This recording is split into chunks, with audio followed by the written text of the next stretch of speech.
This is News 4 San Antonio Today, the only local news station with nonstop news. It is what we do. Good morning. Nonstop news starts right now. Little reminder here. We are the only TV station in town, commercial free for the next 15 minutes. News, weather, traffic, bam. We're amazing.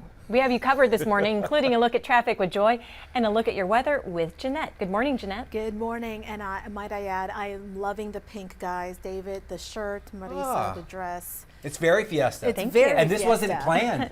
And Joy this is just too. some sort. Joy has a fiesta. I think we all look earrings. great. Yes, Yeah. I love it. I love it. Puts us all in that fiesta mood for sure. And speaking of which, I have your fiesta forecast. If you are going to go to any fiesta activity or festivity today, keep in mind that it does look mostly dry the next couple of days. It'll be mostly cloudy much of the day today. Late in the day, we'll see some sun. Tomorrow, maybe some sprinkles in the morning, otherwise cloudy, and then tomorrow afternoon, we'll see some sun with a slight rain chance, a pop-up shower or thunderstorm. Wednesday is the day that will be a little wet. Showers and thunderstorms likely. Some of the storms could be on the gusty side. May get into the upper 80s midweek before it cools down with the rain. Live look outside this morning. Really no weather-related problems. Raul B. Rodriguez low weather camera showing you it is cloudy. 73 degrees and overcast in San Antonio. Still seeing that noticeable breeze from the southeast at 14 miles an hour. And it'll stay breezy throughout the day. Winds from the southeast 10 to 20 miles an hour, gusts up to 25 miles an hour. We'll take a look at your forecast for the end of the week going into the first weekend of May. I'll have that coming up in under 10 minutes.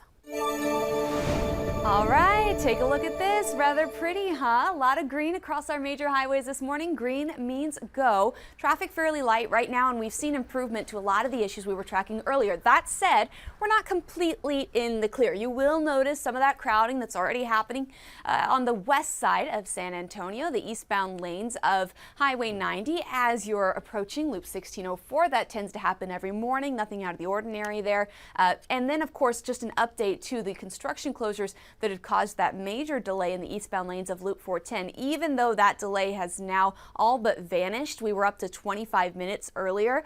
There's one little part of that we were still waiting on, and David Mendoza had the latest on that. He was just above that area in your South Texas Ford dealer, Sky 4. David, good morning. Hey, good morning. Yeah, I'm still above that area right now. So we're over 410 and 281. Look right here, we have those flyovers leading from 410 eastbound to 281 northbound still closed. So all traffic is trying to get over here off of Airport and then do the turnaround. It's a complete hassle when you have to do the turnaround to get onto 281. So this is causing a delay right now. It looks like the other flyover leading to 281 north is also closed down. So we got closed flyovers at 281 and 410 causing a delay. I'll keep you updated. I'll let you know. I'll be above this area. Hopefully we'll see some progress in the next 10 minutes, but I'll keep you updated. Back to you. All right, David, we appreciate it. We'll check in again soon. Hopefully we can get those flyovers back open. They are a pretty important part of the commute for many people this morning. But again, the main lanes of 410 doing much better. That's the latest with your on-time traffic. All right, thank you, Joy and David. New this morning, a man was arrested after a standoff at an apartment complex on the northwest side. This happening on USAA Boulevard near Huebner Road just before midnight. Police say the man went to his girlfriend's apartment and started fighting with her. That woman left the apartment and left behind the suspect's 2-year-old daughter. The woman returned later with another man, and that's when the suspect took out a gun and pointed it at them. Police showed up and set up a perimeter around the apartment. They eventually spoke to the suspect out of the apartment with the child in his arms. No one was hurt. Well, the parents of Savannah Soto and Matthew Guerra are now suing the family that allegedly helped kill their children. They are suing Christopher Preciado, who is charged with their murder, and they are suing his father, Ramon, and his stepmother, Myrta Romanos. They are the two that are charged with tampering. Soto was pregnant when she died. Both she and Guerra were killed just days before Christmas in 2023. Their bodies found a few days after all that. The families are suing for more than $1 million. Christopher Preciado has said he is innocent. A man is facing felony charges accused of shooting at a neighbor's after a fight on the west side. Police say they found 2 people with gunshot wounds off Cesar Chavez and South San Joaquin Saturday night. Another person had been assaulted. The suspect allegedly approached the victims while intoxicated when the fight broke out. Investigators say the suspect was carrying a shotgun and shot one person in the chest. Another was grazed by a bullet. And this morning, a silver alert continues for the missing man, a 69-year-old cancer patient who has dementia. That's a picture of him right there. His name is Jose Martinez. He disappeared April 8th at 4:30 in the afternoon from the Adult Day Center on Mid-Crown near Walsham. He's been missing now for a few weeks. If you see him, please call police immediately. School vouchers are all but a done deal here in Texas. So now the question, where do Texas lawmakers go from here? Governor Abbott seems to have shifted his focus onto stricter bail laws. The governor did say this was their priority when the session began. He does say that the lieutenant governor and the Speaker of the House are also on board with his agenda. I think nobody should be surprised that as we get into the last 40 days or so of the legislature, that the next item that is still a little bit unresolved is bail reform, and that the governor's willing to invest a little capital in this. One other area of focus will be some sort of property tax relief this session. New data from the Texas Education Agency shows schools west of the I-35 highway in Austin scored higher on those 2023 outcomes, while many to the east are struggling. When you look at the latest school ratings across Austin, there's a line that stands out, and it runs right down I-35. On the west side, most schools are earning A's, while on the east side, many are struggling with F's. For district leaders, this shows how economically disadvantaged schools tend to struggle more than others, but they still say the TEA standards are unfair. When I look at the most recent test results, I feel alarmed and disheartened. But we still have historically underserved populations, and we must keep pushing forward. TEA officials say economically disadvantaged districts in Texas tend to fail the STAR test more than they pass it. The Texas State Teachers Association argues the rating system doesn't fully account for poverty or language barriers. It says campuses with fewer resources face greater challenges. Secretary of State Marco Rubio says the Trump administration will decide this week whether it will continue to seek a peace deal between Russia and Ukraine. I think this is going to be a very critical week. This week is going to be a really important week in which we have to make a determination about whether this is an endeavor that we want to continue to be involved in, or if it's time to sort of focus on some other issues that are equally, if not more important in some cases. Rubio says both Russia and Ukraine will need to make concessions to reach an end to the war. Meanwhile, Senate Minority Leader Chuck Schumer is voicing concerns that America will appear weak if President Trump backs out of the negotiations. It sends a signal to every dictator in China, in North Korea, in Iran, that if you stand up and bully Trump, you're going to get your way. Trump and Ukrainian President Vladimir Zelensky met face-to-face Saturday ahead of Pope Francis's funeral in Rome. The White House is describing the meeting as productive.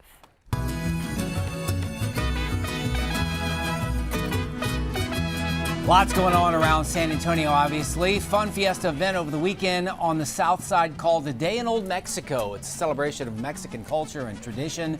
The San Antonio Charro Association hosting the event at Rancho del Charro. More than 30 vendors offering a variety of food, drinks, a lot of clothing as well. Mariachis were there, bull riding. The association's president is excited that riders are now getting recognized and says that everyone can come check them out any day of the week. It makes us feel good because people know who we are now. You know, we've been here since 1947, and a lot of people don't know we're here. They're top of the line, you know, all of them, from the little ones to the big ones.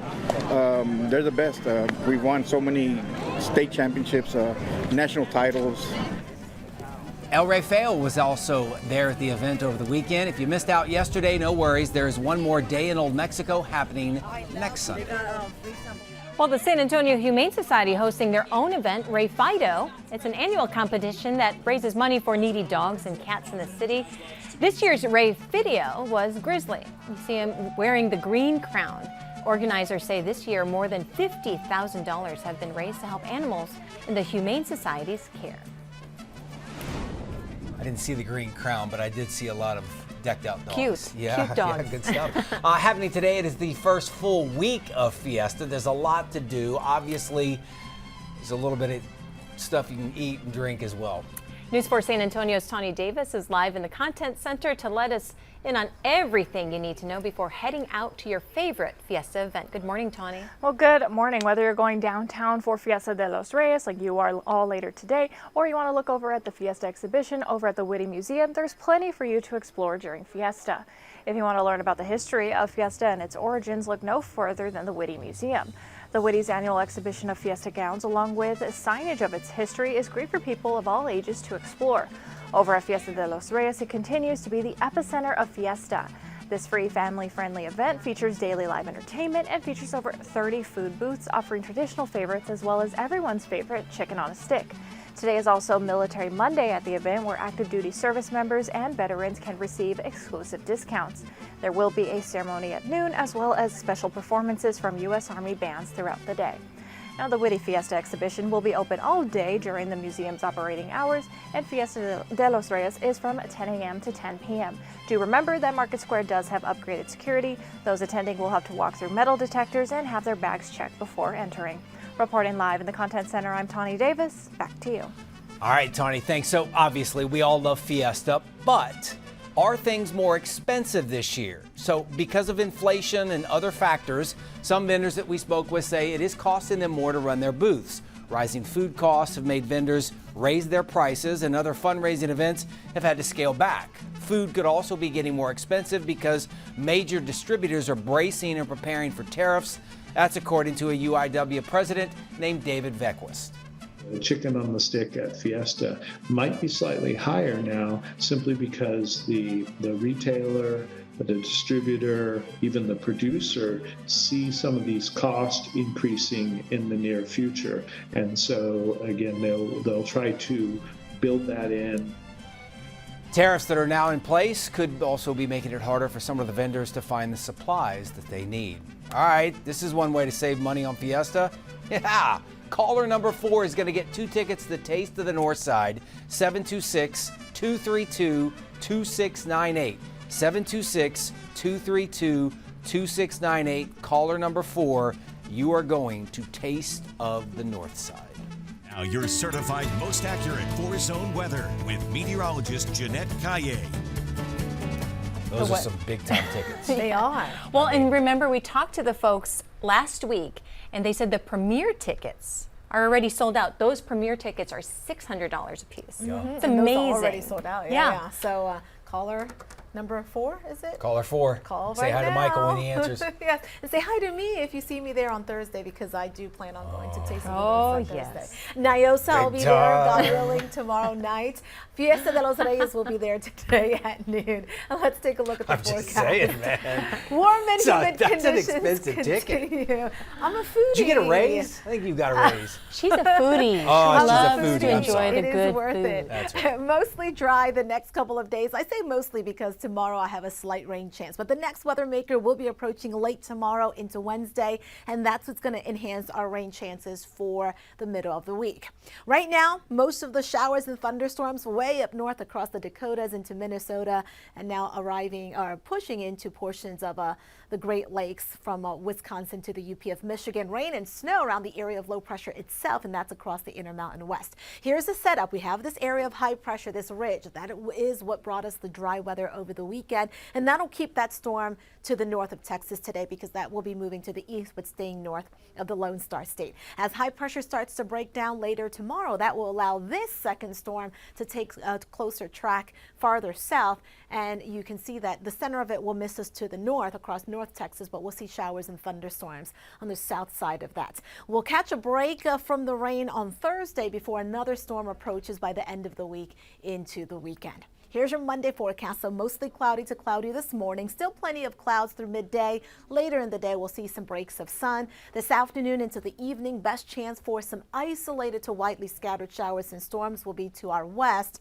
And tonight, there could be some rain, but most of it to the west of I-35. Tomorrow in the morning, it'll be cloudy once again. Could see some sprinkles or mist. And then tomorrow afternoon, a mix of sun and clouds with a stray shower or thunderstorm, although still the better chance for storms will be west of I-35. Wednesday in the afternoon and evening is when I do expect a good scattering of showers and possible thunderstorms. Severe storm risk, it's a marginal risk for areas farther to the west around Valverde County and Edwards County, slight risk in North Texas, but the greatest risk for severe storms today is across the high plains, portions of Minnesota, Iowa and Wisconsin. Tomorrow, just a marginal risk for Valverde County.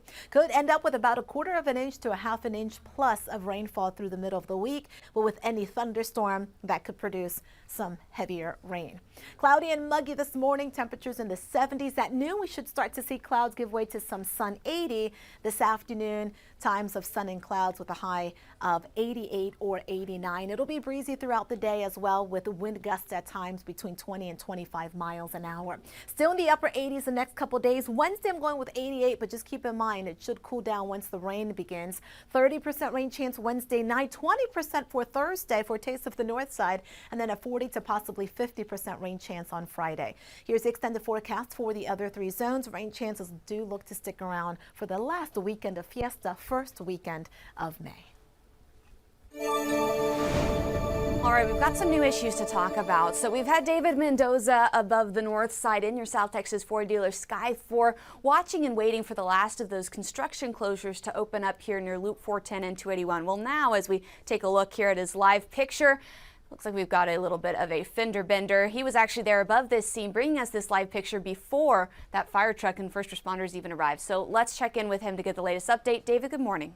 Hey, good morning. Yeah, 2-vehicle accident on the eastbound lanes of 410 as you approach the 281 flyover, which is still closed. So 281 and 410, we have we have problems here today. This is right before, this is McCullough we're looking at right now. So here's the flyover, still closed. It gets the official stamp of approval for being the problem area today. I'll keep you updated to let you know. Back to you. All right, David, thank you. We appreciate it. This area is still looking better than when we started in the morning, but that flyover ramp already closed, and then now I imagine it's going to take them even longer to get back open with the wreck that we've got to clean up there as well. That's the latest with your on-time traffic. All right, thank you guys. A big congratulations to our winner of Taste of the Northside tickets, Rolando Ramirez. Yes, Rolando, have fun. He's going to have fun. 2 tickets, big time. Hey, don't forget, we are going to be downtown Market Square today for the noon show. If you're out, come by, see us, say hello, all that good stuff, get a medal. Today's a gift, make it count. Viva Fiesta.